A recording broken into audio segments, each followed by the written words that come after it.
Hermanas, a la clase de hoy. Dios les bendiga. Muy bien, pues vamos a elevar una oración. Siempre es importante pedir a Dios la guianza de su Espíritu Santo para que podamos tener la capacidad de parte de Dios de una mejor comprensión de la Escritura. Les invito para que con toda reverencia oremos. Padre, y que nos concedas acceder a estos medios de comunicación para usarlos con el propósito del reino. Guíanos con tu Espíritu Santo, Señor, para el estudio de esta tarde. Te lo rogamos en Cristo Jesús. Amén. Bueno, mis hermanos y hermanas que están aquí en la clase presencialmente, en vivo, y también para aquellos que habrán de ver esta clase en el transcurso de las próximas horas. Hoy vamos a abordar un nuevo tema que también tiene algunas características respecto de la forma y la manera en que nosotros interpretamos la Biblia, sobre todo en aquello que tiene que ver con la muerte y el estado de los muertos. Esta declaración, después de haber visto el tema de la Biblia como palabra revelada por Dios y de revisar la divinidad, en el aspecto del Padre, del Hijo y también del Espíritu Santo, y luego de las dos doctrinas distintivas más conocidas de nuestra denominación, como son los 10 mandamientos y la doctrina del sábado.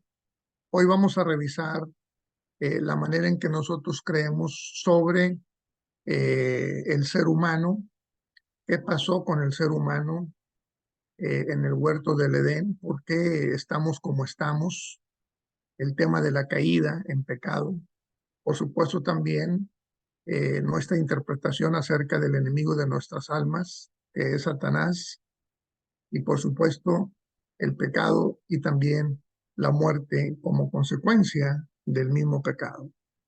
Bueno, con esto en mente, vamos a comenzar diciendo que la humanidad fue creada a la imagen de Dios sin pecado y aunque no naturalmente inmortal.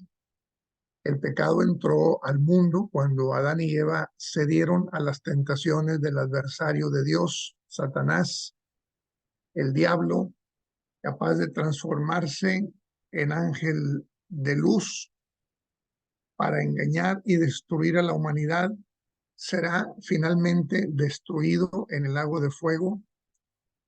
Como resultado de la caída de Adán, toda la humanidad viene a ser pecadora por naturaleza y también por elección. Los resultados son la separación espiritual de Dios, la muerte física, que es el estado inconsciente, y la muerte eterna para quienes no reciben la salvación por medio de nuestro Señor Jesucristo, ¿verdad? Ese sería el resumen de lo que creemos sobre el hombre, Satanás, el pecado y la muerte. Y bueno, vamos a verlo de manera más detallada en las siguientes láminas. Eh, Empezamos con el tema antropológico, o sea, cuando Dios creó a los primeros seres humanos, ¿verdad? Y dice el texto de nuestro fundamento doctrinal: cuando Dios creó a Adán y Eva, los hizo a su imagen y semejanza, según Génesis 1, 26 y 27. Aquí quiero hacer dos aclaraciones. En primer lugar, los nombres propios de Adán y Eva no aparecen en Génesis 1 ni en Génesis 2, aparecen hasta Génesis 3. Es interesante el tema porque en tanto no caen en pecado, ambos se reconocen como iguales, simplemente varón y varona. No hay nombres propios, estamos hablando de una comunidad de iguales. Ya el individualismo se presenta después de la caída. Ya se asigna a el varón el nombre de Adán, que aunque diríamos eh, en sustantivo, porque el término Adán en hebreo es un sustantivo que significa humanidad, ¿verdad? Lo encontramos en la Biblia, llega el momento en el que se pone ya como nombre propio, repito, en Génesis capítulo 3. Y quien era simplemente varona, también en Génesis 3 ya recibe un nombre propio, como es Eva, que significa madre de los vivientes. Entonces, tome nota de que este hecho de los nombres propios aparecen después del pecado, donde se rompe la comunidad de iguales y se introduce el germen de individualismo y por supuesto también de desigualdad. Ya Adán es Adán y Eva es Eva. Ya no son iguales. Ahora habrá un dominio que se va a ejercer entre el más fuerte sobre el más débil, en este caso sobre el hombre y la mujer, ¿verdad? El otro comentario es que según Génesis 1, 26 y 27, Dios creó al hombre a imagen y semejanza de él, varón y hembra los creó. O sea, tanto Adán como Eva fueron creados con la misma imagen y semejanza de Dios, ¿verdad? Eran la obra maestra de su creación, la culminación de todos los seres creados. Eso también es importante, hermanos, porque en el relato de Pablo a Timoteo en la carta que escribe, cuando Timoteo es pastor de Éfeso, el apóstol Pablo hace un escrito ahí que también es de llamar la atención, porque está diciendo que no permite a la mujer hablar en la iglesia, sino que si quiere aprender algo, le pregunte a su marido en la casa. Eh, porque dice Pablo que el varón fue formado primero y después la mujer, lo cual también es cierto, pero también hay que ver que la creación parte del caos. En el principio la tierra estaba desordenada y vacía, y poco a poco Dios va poniendo orden en ese caos, ¿verdad? Primero eh, hace que aparezca la luz, separa la luz de las tinieblas, después separa el agua de la tierra seca, después hace producir a la tierra toda la vegetación, produce también animales, de los que andan en el agua, de los que vuelan, de los que andan en la tierra, en fin, va dándole un orden magnífico del caos hacia lo más, diríamos, sublime de la creación, que es el ser humano. Y en ese sentido, lo último que Dios crea es a la mujer, ¿verdad? No, nada más lo comento como un dato, no estoy dándole un significado especial, ¿verdad? Solo porque hay algunos que afirman que por el hecho de que Adán fue formado primero y luego la mujer, significa que el hombre tiene un mayor valor delante de Dios que la mujer. Y la verdad es que no es así, porque si tomamos el progreso de la creación, lo último, es decir, lo más sublime de la creación, sería la mujer, ¿verdad? Pero también sabemos que no es así. Sabemos que ambos tienen la imagen y semejanza de Dios. Bueno, a ninguna otra criatura le fue dada tal similitud a la deidad, solo a la humanidad. Ojo también con esto, hermanos, porque también vivimos hoy en día muchos contrastes, especialmente en gentes que son muy adineradas y que viven en excesos, tratando mucho mejor a miembros del reino animal como sus mascotas que a los seres humanos. Digo, yo estoy a favor del buen trato a la mascota, por supuesto que sí, con todas las atenciones debidas y por haber. Pero en el texto sagrado entendemos que solo los seres humanos tienen la imagen y semejanza de Dios. Son con esta similitud a la deidad, ¿no? Obviamente, cuando hablamos de esto, estamos hablando también del raciocinio. Solo los seres humanos actuamos con razonamiento, tenemos la capacidad de pensar, de analizar, de razonar y de decidir, en tanto que en el reino animal solo se actúa por instinto, no por razonamiento, ¿verdad? También como un comentario que me parece interesante. Solo eran carne y hueso, pero hechos a imagen y semejanza de Dios. Y cuando vio Dios que todo lo que había creado en el sexto día, incluyendo a los humanos, consideró que era bueno en gran manera. Génesis 1:31. En todo, Adán y Eva eran exactamente como Dios quería que fueran. Se podría decir que eran perfectos. Los moldeó con sus propias manos. Formó primero a Adán del polvo de la tierra y sopló en su nariz el aliento de vida. Génesis 2:7. Después, usando una costilla de Adán, formó a Eva, la ayuda idónea para él. Génesis 2:20-22, ¿verdad? Aquí voy a comentar también que Dios sacó una costilla para formar a Eva, ¿no? Como que la parte femenina estaba dentro de Adán, es decir, de la humanidad. Y de un costado, ojo con esto también, hermanos, de un costado, no de la cabeza, no de los pies, sino de un costado, simbolizando con esto la igualdad entre el varón y la mujer, de ahí formó a la mujer. Pues también ese es un dato interesante. La vida era vibrante y emocionante. Ellos se exponían al sol inocentemente porque no había nada malo a su alrededor. Respiraban el aire puro y fresco como si fueran a vivir para siempre. Y de hecho, pudieron haberlo hecho si no hubieran desobedecido la única restricción que Dios le dio, pero del árbol del conocimiento del bien y del mal no comerás, ¿verdad? Porque el día que de él comieres, morirás, ¿no? Entonces, aquí tenemos el relato de la creación de los seres humanos y también el relato de cómo era la vida antes del pecado, aunque es muy breve, solo capítulos 1 y 2 del Génesis.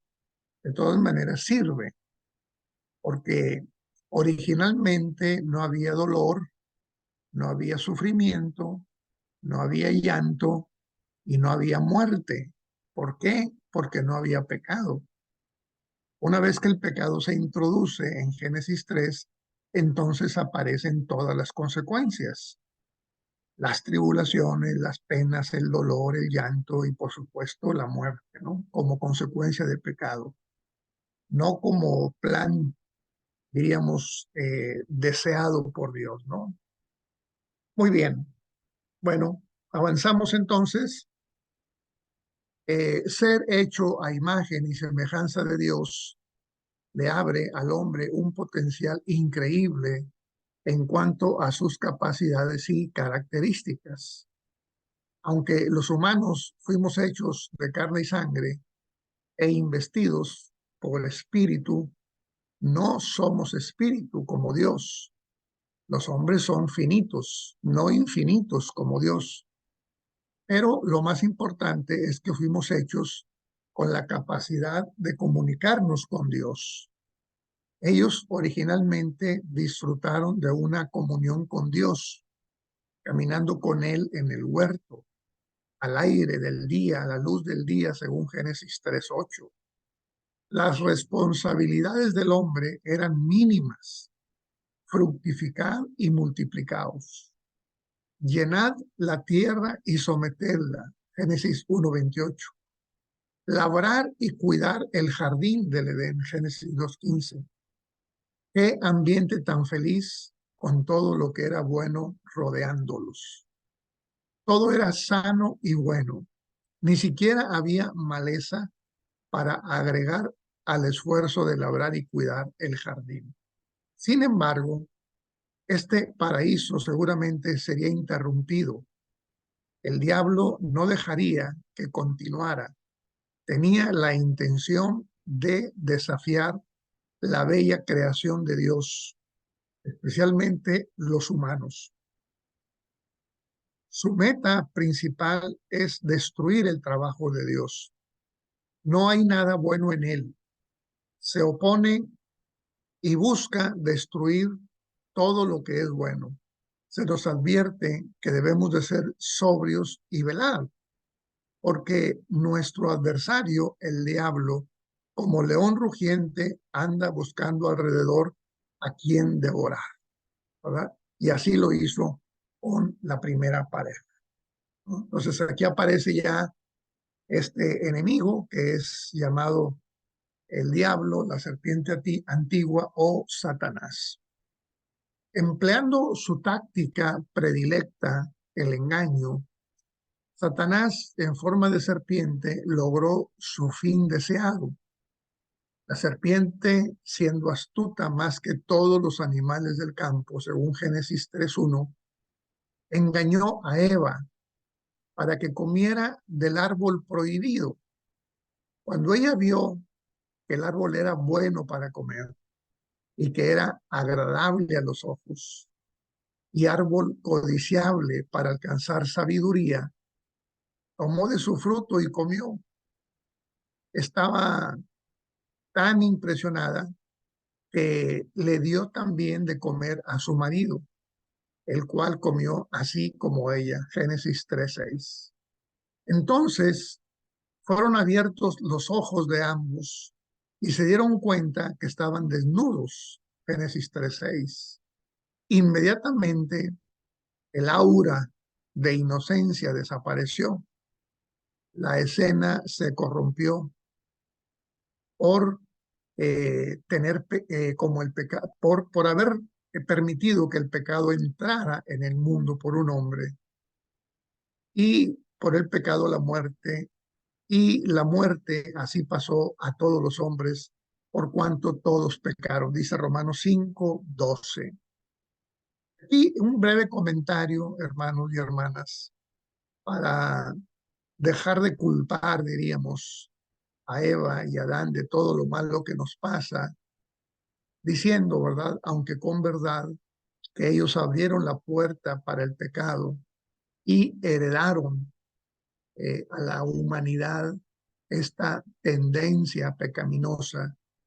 El hombre no es que aprenda a pecar, el hombre peca por naturaleza debido a su condición, eh, diríamos, histórica, genética, y con esa predisposición de desobedecer a Dios como una herencia otorgada de los primeros padres, Adán y Eva. Sin embargo, hay que reconocer que aunque el pecado pasó a todos los hombres, hay que reconocer que cada uno de nosotros pecó también por su propia voluntad.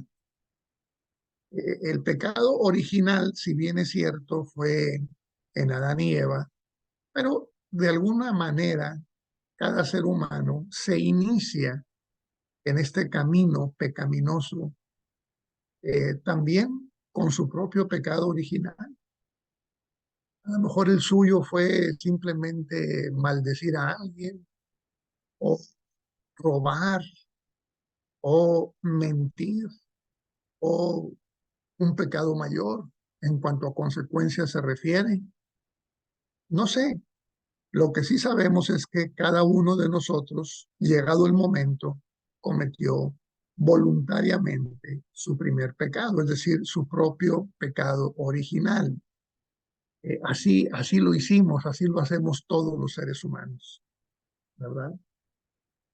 El pecado es acto de desobediencia. Este acto de desobediencia llevó a toda la creación a caer, conocida también como la caída. Este concepto, hermanos, es un concepto bíblico, teológico, bastante poderoso, ¿no?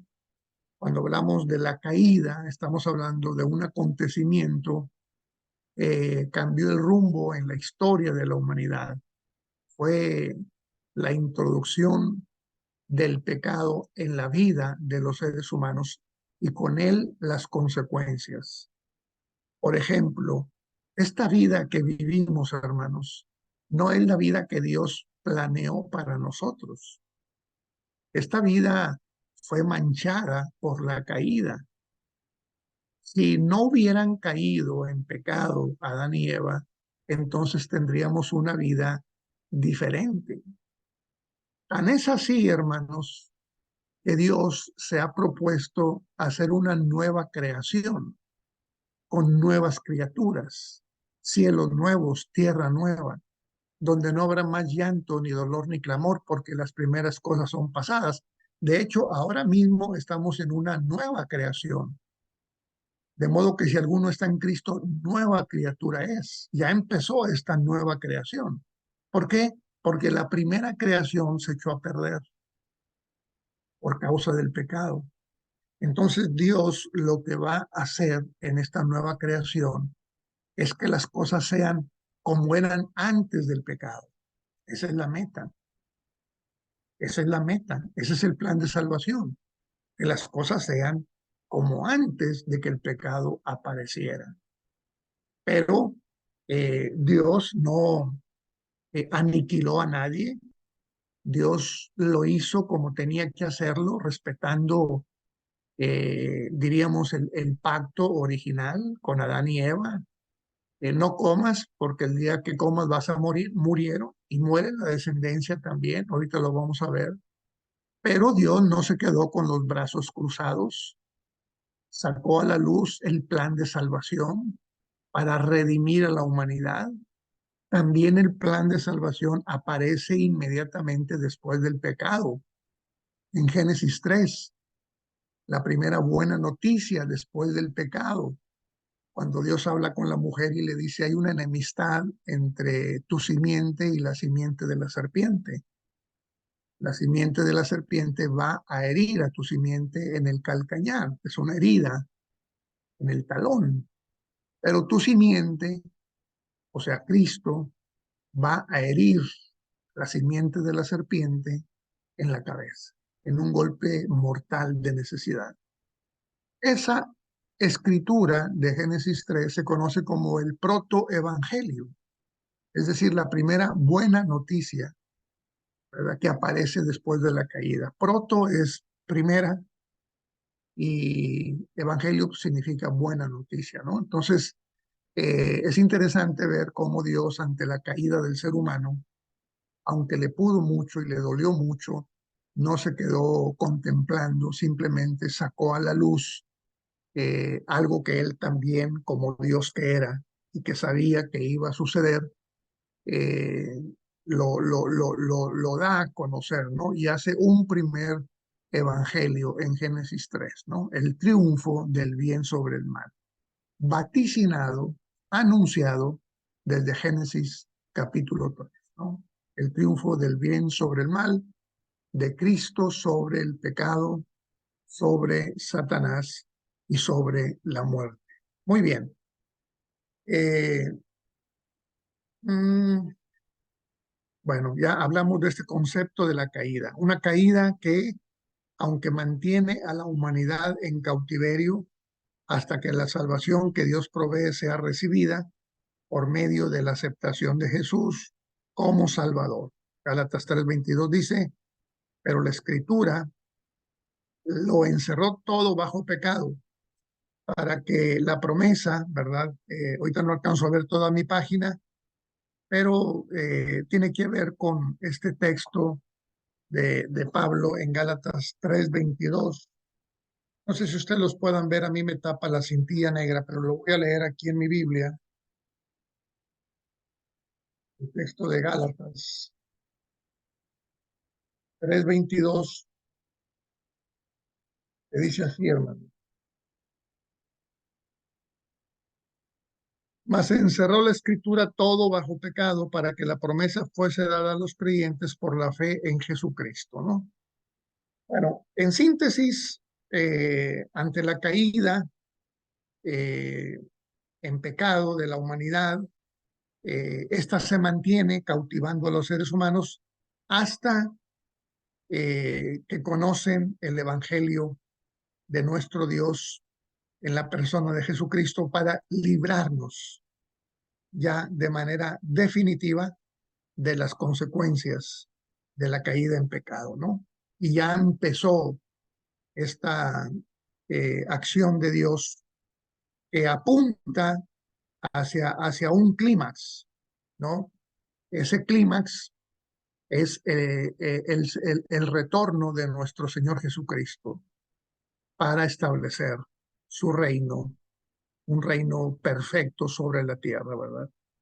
Esta historia de la salvación ha tenido algunos momentos, diríamos, extraordinarios, ¿no? Después de la caída, bueno, todo el tema de los pactos con el pueblo de Israel, el envío de los profetas, la data de la ley, del culto, de las promesas, todo lo que recibió el pueblo en el Antiguo Testamento, pero hacia el pasado, el clímax en la historia de la salvación fue la encarnación de nuestro Señor Jesucristo, su muerte y resurrección, su ascensión a los cielos, su intercesión a la diestra del Padre. Y el otro clímax es, por supuesto, en su segunda venida. Muy bien, para Adán y Eva, siendo la primera generación humana en ser engañada por Satanás, los resultados fueron inmediatos. Se volvieron carnales, o sea, fueron gobernados por la naturaleza humana, ¿no? Los instintos se hicieron presentes, ¿no? Inmediatamente, eh, dados a las pasiones y apetitos de la carne. Ellos quisieron esconder su desnudez porque tuvieron vergüenza, ¿verdad? Quizá vergüenza por su desnudez, quizá vergüenza por su desobediencia, pero esto no existía antes del pecado.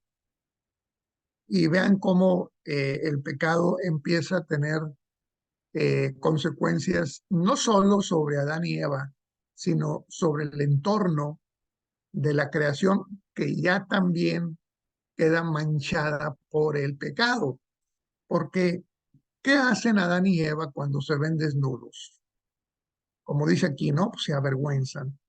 Y entonces cubren parte de su cuerpo utilizando la creación de Dios.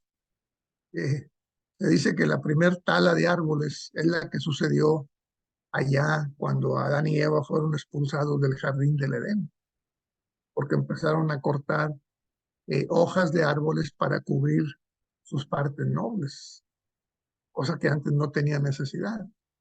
Ahora ya sabemos lo que pasa, ¿verdad? Con la tala inmoderada de árboles, el apetito económico de las grandes corporaciones, la devastación sobre la naturaleza de nuestro planeta, el cambio climático, la emisión de gases, todo lo que tiene que ver con esta destrucción, es todo consecuencia del pecado, ¿no? Hay un texto en la Biblia en donde parte del juicio de Dios es destruir a los que destruyen la tierra. Así dice el texto profético. Entonces Dios destruirá a los que destruyen la tierra. También eso es consecuencia del pecado, ¿verdad? Esto efectivamente terminó la relación íntima que había existido entre Dios y su creador. Desde entonces tuvieron miedo de ser abiertos con Dios, así como dijo Dios después a su pueblo Israel: pero vuestras iniquidades han hecho división entre vosotros y vuestro Dios, y vuestros pecados han hecho que oculte de vosotros su rostro. Isaías 59:2. Para Adán y Eva, al igual que para toda la humanidad, surgió una barrera entre Dios y el hombre que solamente pudo o puede ser vencida por medio de Jesucristo. Y esa barrera, hermanos, pues es la barrera del pecado. El pecado separa al hombre de Dios, ¿verdad? Eh, y aquí lo vemos como eh, inmediatamente, eh, una vez que pecan Adán y Eva, se esconden de la presencia de Dios. están avergonzados, tienen miedo. Estos sentimientos no se conocían antes del pecado. No había vergüenza ni había temores de ningún tipo. Ahora están así, en esa condición, y luego se culpabilizan el uno al otro, ¿no? El hombre dice la mujer dice la serpiente. Entonces, todo se viene abajo por causa de la caída. Solo por la infinita misericordia de Dios es que hay una esperanza de restaurar esa intimidad. Y claro, no hay límite en su provisión de misericordia, así como lo indica Juan 3:16, ¿no? De tal manera amó Dios al mundo que ha dado a su Hijo unigénito para que todo aquel que en él cree no se pierda, sino que tenga vida eterna. Pablo corrobora aún más esto afirmando en Romanos 5:8, Dios nos muestra su amor para con nosotros en que siendo aún pecadores, Cristo murió por nosotros, ¿verdad? Dios, siendo justo, procedió a administrar el castigo por la ofensa. Maldijo a Adán y a Eva, Génesis 3:16 al 19. Esas maldiciones han sido transmitidas de generación en generación, algo que todo ser humano ha sufrido: muerte, dificultad de supervivencia, dolor al dar a luz a los hijos, lamentos, espinas y cardos hay que soportar, ¿verdad? En esta vida. Para hacer las cosas peor, perdón, para no hacer las cosas peor, Dios sacó a Adán y Eva fuera del jardín, asegurándose que no pudieran volver a entrar, y lo sacó del huerto del Edén para que labrasen la tierra de la que fueron tomados. Echó pues fuera al hombre y puso querubines al oriente del huerto del Edén y una espada encendida que se revolvía por todos lados para guardar el camino del árbol de la vida. ¿Por qué hizo esto Dios? Pues por su misericordia, porque ahí en el huerto también estaba el árbol de la vida. Y si alguien tomaba de ese fruto, entonces iba a vivir eternamente. Dios no podía permitir eso, porque entonces el pecado y la muerte se iban a volver también eternas y no habría manera de cómo solucionarlo. Entonces es un acto de misericordia que Dios expulse a Adán y Eva del jardín del Edén, para que en esa condición de pecado, de caída, no tengan acceso al árbol de la vida, ¿verdad? El árbol de la vida aparece de nuevo en Apocalipsis, pero ya en otra condición, sin pecado. Por lo pronto quedan fuera para evitar que el daño se convierta de algo temporal a algo eterno. Y así Dios libra a la humanidad de consecuencias eternas. Pero vean ustedes cómo a raíz del castigo, ¿verdad? Que Dios había advertido cuando les dijo no coman, ¿verdad? Porque el día que coman van a tener problemas, van a morir. Ya una vez que comen, Dios les dice lo que va a pasar. Fíjense, por ejemplo, a la mujer le dice, mira, por cuanto desobedeciste la voz de tu marido y comiste del árbol que yo dije no comieran, entonces ahora con dolor vas a parir a tus hijos. Y así es hasta el día de hoy, el dolor de parto, ¿no? El más grande dolor que existe para una persona en términos físicos. Y luego también dice, a tu marido será tu deseo. Es decir, que esta relación de igualdad del varón y la varona se vio dañada y ahora la relación se vuelve una relación de dominio entre el sexo fuerte y el sexo débil. Ya hay una diferencia. Entonces, hay que tomar en cuenta que esto no es la voluntad de Dios. Estos no son mandamientos de Dios. Estos son textos descriptivos, no prescriptivos. El texto prescriptivo es donde Dios da mandamientos para que se cumplan. Y hay otros textos que son descriptivos en donde simplemente se nos informa de qué fue lo que pasó, pero no hay ningún mandamiento en él. Lo digo porque me ha tocado estar en algunas ceremonias de ceremonias nupciales en donde se lee Génesis 3 como si fuera la voluntad de Dios. Y a la pobre mujer le dicen, mire, aquí dice la Biblia, a su marido será su deseo. No, no, no, espérame, eso no es así, esa es consecuencia de pecado, ¿verdad? Eso es lo que se da por causa del pecado, pero Dios quiere redimirnos y también va a redimir las relaciones humanas. Y el trato no debe de ser de dominio, sino un trato de respeto y tolerancia de unos para con otros. Pero mientras, al interpretar mal la Biblia, se dice, no, es que con el dolor de tu frente vas a sembrar y la tierra te va a producir cardos y espinos, entonces esta es la voluntad de Dios. No, no, no, no, no, esa no es la voluntad de Dios. Esa es la consecuencia del pecado, ¿verdad? Dios no quería eso. Dios les dijo, henchid y multiplicar la tierra, gobiernen la tierra, van a labrar la tierra y no hay nada de dolor ni de sufrimiento. Andaban desnudos, no tenían frío ni calor, no enfermaban, no pasaban sed, no pasaban hambre, no había dolor, no había sufrimiento, no había preocupaciones, no había estrés, depresión, ansiedad, nada de eso había. Era una plenitud de vida. Entonces, es clave interpretar de manera correcta todo lo que tiene que ver con la creación del ser humano, ¿verdad? Y obviamente también con la caída, porque justamente, como decía hace unos momentos, el plan de Dios es redimirnos de esta condición en la que nos encontramos. Eh, Muy bien, bueno, ya vemos que Dios sacó del huerto del Edén a Adán y a Eva para que no perpetuaran el dolor y la muerte.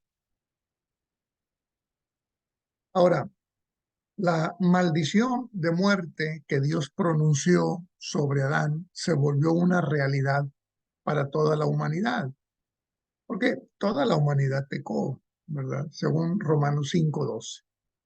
Todos somos destinados a la muerte. Hebreos 9:27 dice, está establecido a los hombres que mueran una vez y después el juicio, ¿no? Eso es inevitable. De hecho, como se dice, ¿verdad?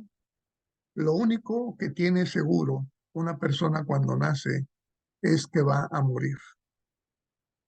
Es lo que tiene seguro. Fuera de eso no sabemos si va a ser una persona rica o pobre, una persona sabia o sencilla, una persona buena o mala. No sabemos. Lo que sí sabemos es que va a morir, ¿verdad? Es algo inevitable, ¿no? Hasta el Hijo de Dios murió. Cristo para esto murió y resucitó para volver a vivir, para ser Señor así de los muertos o de los que viven, Romanos 14:9, ¿no? Cristo vino al encarnarse, estuvo dispuesto también a morir, deja su divinidad y toma 100% su humanidad, como lo explicamos en esa clase, ¿verdad? Dios no puede morir porque Dios es eterno, pero el que muere es el Hijo de Dios que era 100% humano.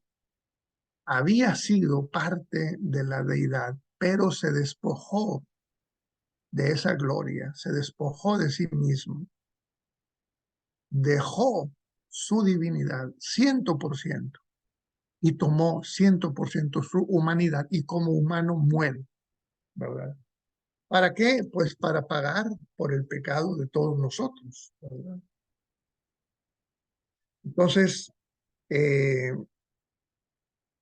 la muerte es tan segura como el amanecer.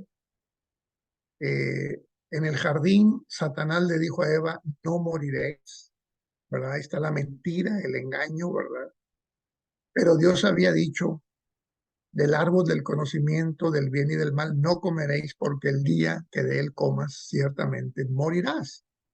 Entonces vean en este texto, hermanos, hermanas, cómo Satán siempre se opone a los designios de Dios, siempre en contra de la voluntad de Dios, a favor de lo malo y en contra de lo bueno, a favor del pecado, del desorden, del sufrimiento, del dolor, de la enfermedad, y en contra de todo lo que Dios anhela para sus criaturas, ¿verdad?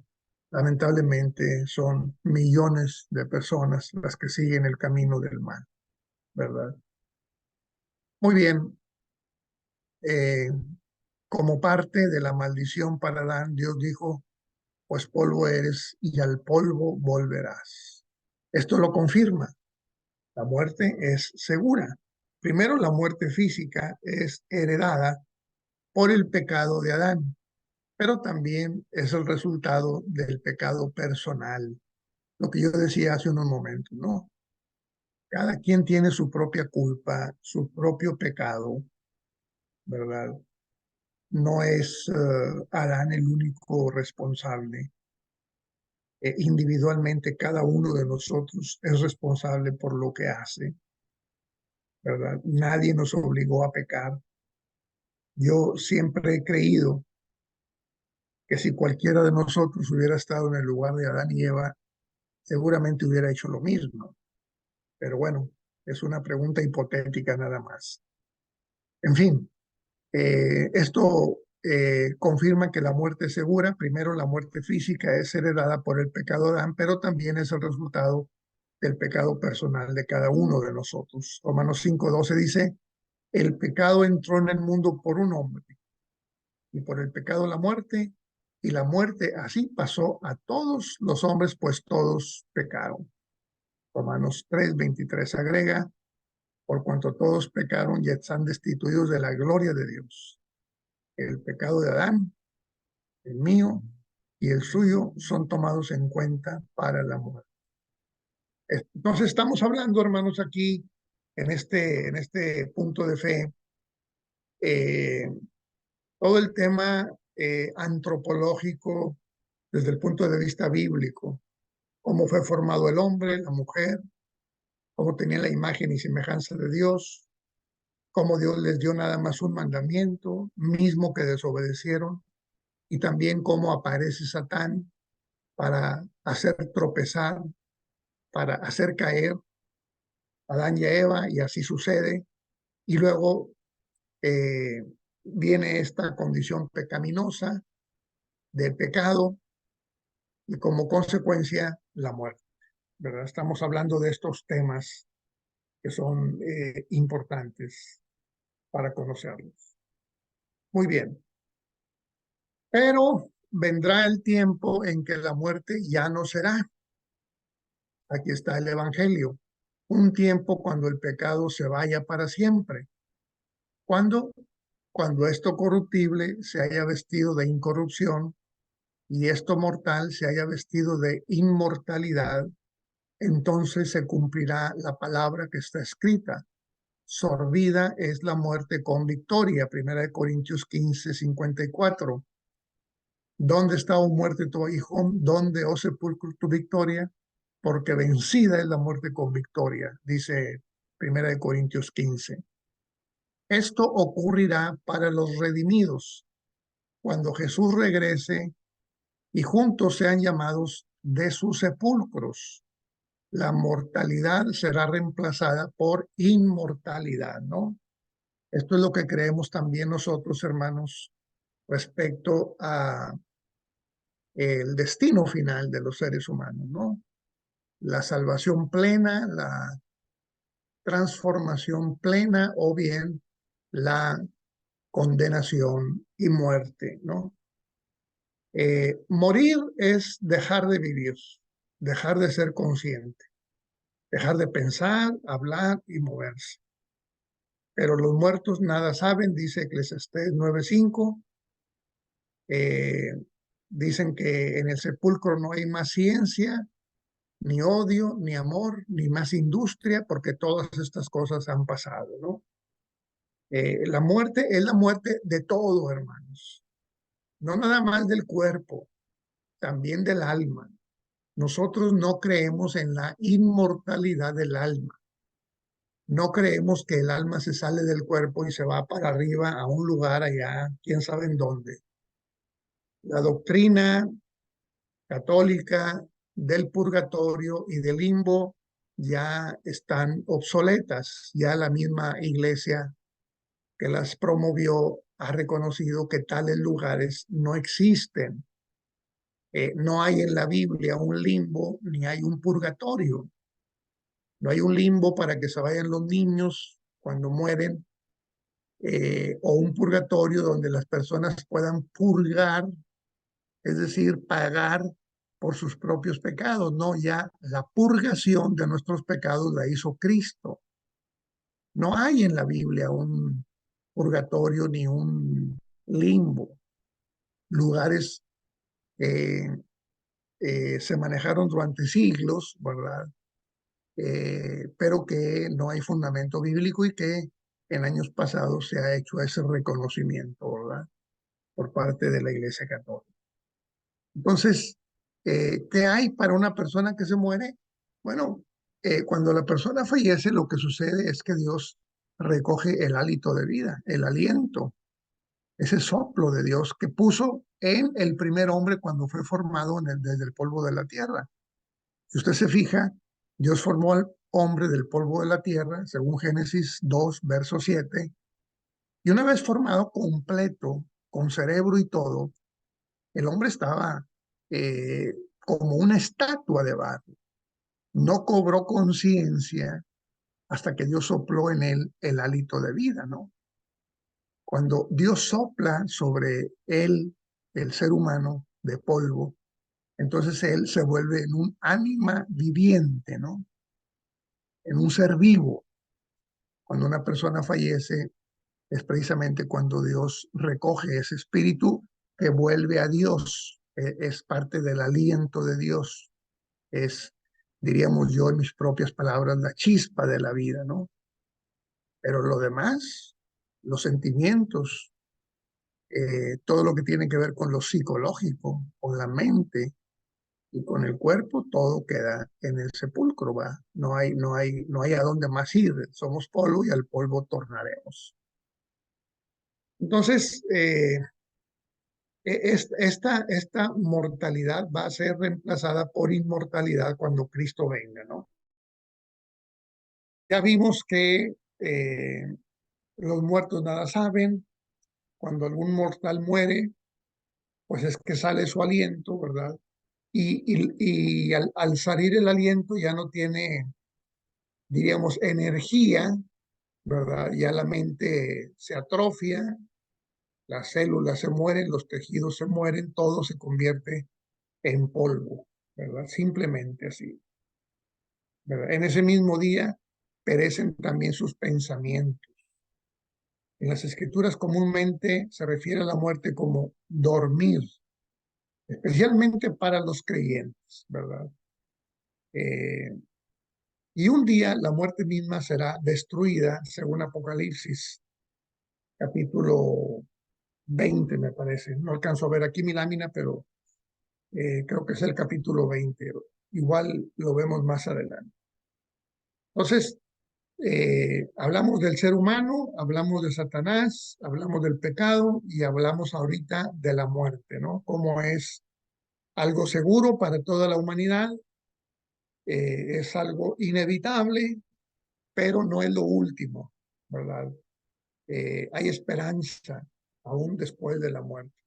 De hecho, lo mejor viene después de la muerte.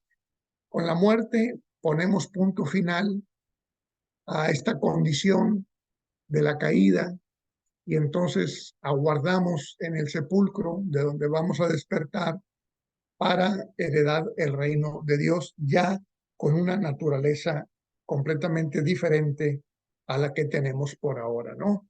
Porque la naturaleza que tenemos por ahora es una naturaleza finita, pero cuando Cristo aparezca, los muertos en Cristo resuciten y los que estén vivos sean transformados, entonces nuestra condición ya no va a ser de una naturaleza carnal, corruptible, sino más bien en una condición espiritual incorruptible. Como dice el apóstol Juan en su primera carta, entonces seremos semejantes a Él porque le veremos como Él es, ¿verdad?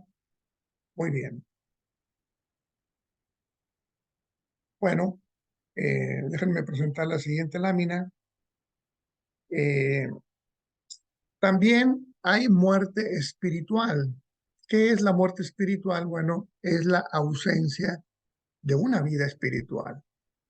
Pablo escribió acerca de esto en su carta a los Efesios, y él os dio vida a vosotros cuando estabais muertos en vuestros delitos y pecados. También escribió en su primera epístola a Timoteo, pero la que se entrega a los placeres viviendo está muerta. Estos versos nos dicen que la vida física y la muerte espiritual pueden experimentarse simultáneamente. Cuanto mejor es conocer el impacto de la vida espiritual mientras se disfruta de la vida física. Esto es lo que Romanos 6 dice respecto a morir al pecado, para que así también nosotros andemos en novedad de vida. Efesios 2:1 agrega, Él os dio vida a vosotros cuando estabais muertos en delitos y pecados. La persona que no conoce a Dios, hermanos, aunque esté viva, hable y realice todo lo que realizan los seres vivos, si no conoce a Dios, espiritualmente está muerto. Y es por la gracia de Dios, alcanza a estas personas a través de su Espíritu Santo y entonces los hace, diríamos, despertar a una vida espiritual. Y a partir de ese despertar, la persona tiene una mejor condición de vida física, porque ahora está consciente de que es ahora eh, algo importantísimo en ella el tema de la espiritualidad, ¿no? Estuvimos muertos en delitos y pecados, pero Cristo nos dio vida por su gracia. Estando nosotros muertos en delitos y pecados, Efesios capítulo 2, versículos 8 en adelante. No nos íbamos a morir, no es que nos íbamos a ahogar, ¿no? Como alguien decía en una predicación, no, hermanos, yo era como una persona que se iba a ahogar y que ya cuando estaba casi hundido, entonces el Señor me aventó un salvavidas y ya yo me salvé. No, no, no, no, no. No, no, no nos íbamos a ahogar, estábamos ahogados en delitos y pecados. O como también alguien dice, no, yo iba caminando en un despeñadero y siempre coqueteando con el pecado y a punto estaba yo de caer en el precipicio cuando un hermano que me habló del evangelio me alcanzó y entonces ya yo me salvé. No, no, no, no, no, no. No se iba a caer, estaba caído, estaba muerto, ¿verdad? Dios nos dio vida, Él nos despertó, nos hizo conscientes por medio de su Espíritu Santo para ser parte de esta nueva creación que Dios ha emprendido en la persona y obra de nuestro Señor Jesucristo. Todos experimentamos la muerte física y por la naturaleza carnal todos estamos espiritualmente muertos hasta que viene el cambio por el milagro de la salvación. Tener en mente hay que tener en mente de la carne es muerte, o sea, atender las pasiones y apetitos de la carne. Eso es muerte espiritual. Debemos enfocarnos en las cosas que son del espíritu, que son vida y paz, según Romanos capítulo 8, versículos 5 y 6. Muy bien, simple como eso, dice el texto. Vamos a hacer un paréntesis, hermanos, para tener un break por si alguien necesita levantarse de su lugar, tomar algo, en fin. Déjenme decirles, son las 5:01, regresamos a las 5:10. En 9 minutos más regresamos. Gracias por su atención hasta aquí, hermano.